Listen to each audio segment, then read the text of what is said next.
getting around to making my point after about 10 or 12 videos. So what I wanted to say is so in life, I would say this video, if you're landing on this video, there's a context to this discussion of the previous videos where I have a white shirt and then a black hoodie, going back in chronologically in the video history of this channel. The last videos where I'm outside with a white shirt and a black hoodie is part of the context. So this discussion, it would require the context of it to fully appreciate the points that I'm attempting with this video.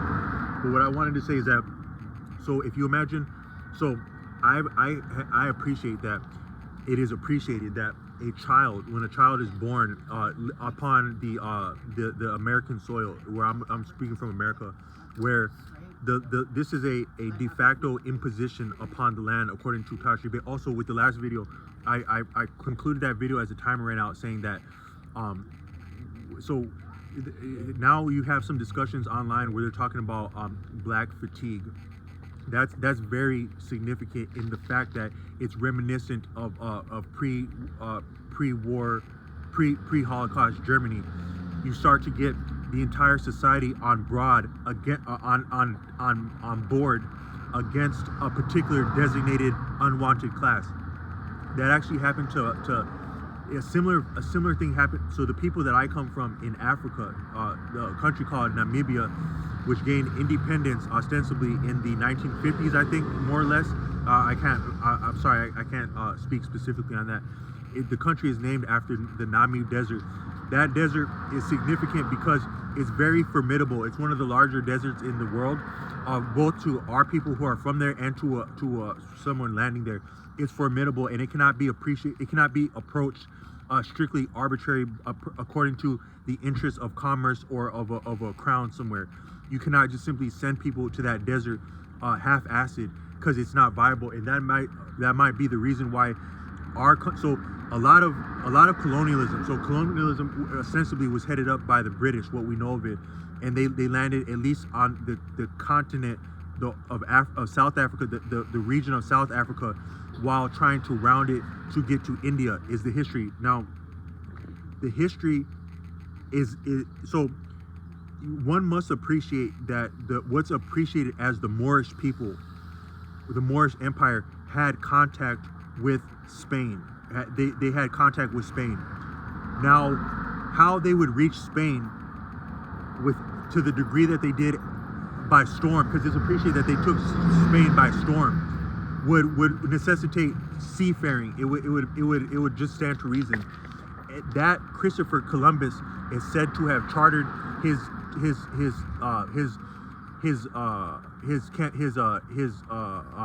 fleet, or his armada, from Spain.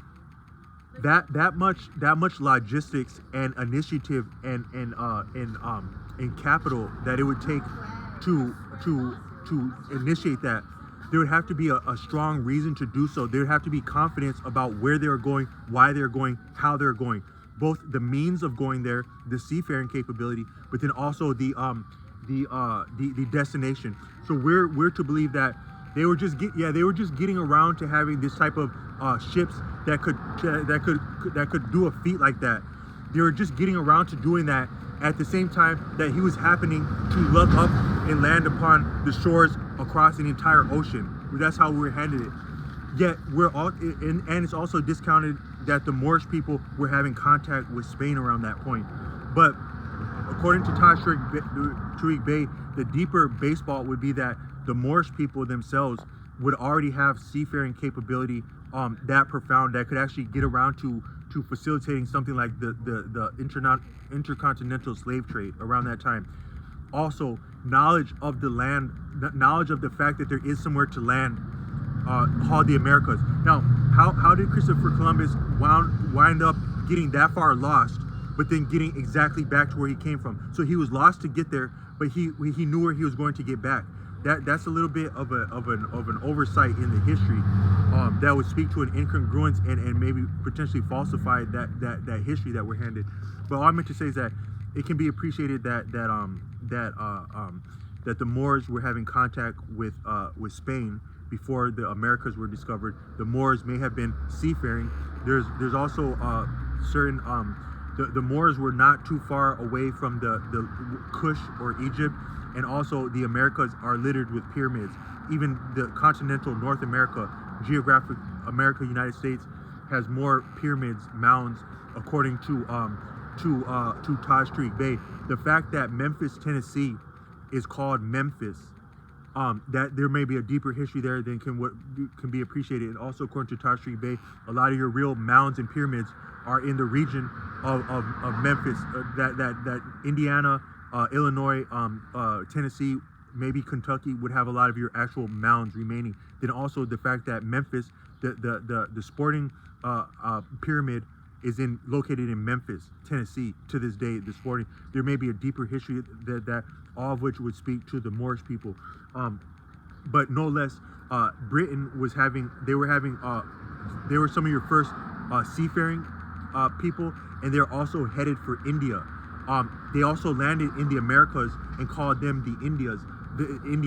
And then according to Taj Street Bay, there's a deeper history between the Moorish people and India than was generally appreciated, and a deeper history between India and the Americas than was generally appreciated. I don't actually grasp or know all of that, but I just know that there are congruences that he would speak to.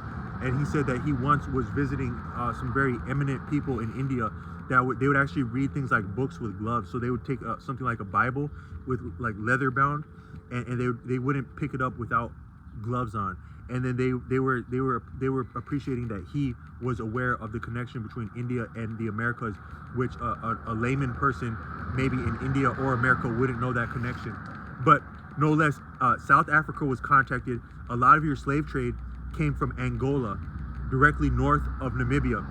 Then South Africa itself, it had different interests because the Americas were a colony and they were contracting they were procuring slaves. But England itself had, by that point, by the point of the Americas being a slave colony, Britain itself was at odds with America and had different sensibilities around slavery, and also competition with the Americas economically, that they approached slavery differently. But they did have a presence in South Africa, and then they did a lot of mining there. And they also, because of their connectivity and those routes, there's a presence of Asians in South Africa going way back to the early points of colonialism, where a lot of people, there's a large presence of people from India and also people from Asia, like the Philippines, Indonesia, I think, in South Africa. That would be around mining, which could be appreciated as another form of slavery, a different degree of it. And then also, I think Mahatma Gandhi, he was spending time in South Africa, so there may be deeper history congruences within that. But no less, Africa and Angola skirts the country of Namibia, and Namibia was contacted by Germany and was divvied when the colonies were divvied up, like almost like a pie. Africa, the colonies got Namibia was colonized later, that is by Germany, a recent nation. Germany may have been formed within the colonial period, because I think it had been Russia before that point, and there's a lot of fighting. But Germany was a later, some would say maybe more half-assed, just that they had less experienced colonists and also more brutal. So there was contention around the cattle where my people came from. Also the mining, because the cattle was a means of livelihood that allowed the people where I come from to evade some of the traps, the coolies that would force, essentially coolies that the mines would be, that would strip. The author, Dr. Wesley Muhammad, has talked about some of this history about how the mining and what that did to our people, the Heredo, forcing them into the mine. It stripped the males of their masculine bearing in a household, because they were forced to go to the mine like children in a very paternal dynamic. But the cattle allowed them to have a means of livelihood and independence and masculinity. But the Germans specifically targeted the cattle. They probably divulged and disgorged the cattle in an inordinate way, similar to the buffalo would be approaching the Americas, that would devastate the cattle and the people that derived on them, but also as a point of leverage over the masculinity of the men. And that it amounted to a genocide order between 1904 and 1908.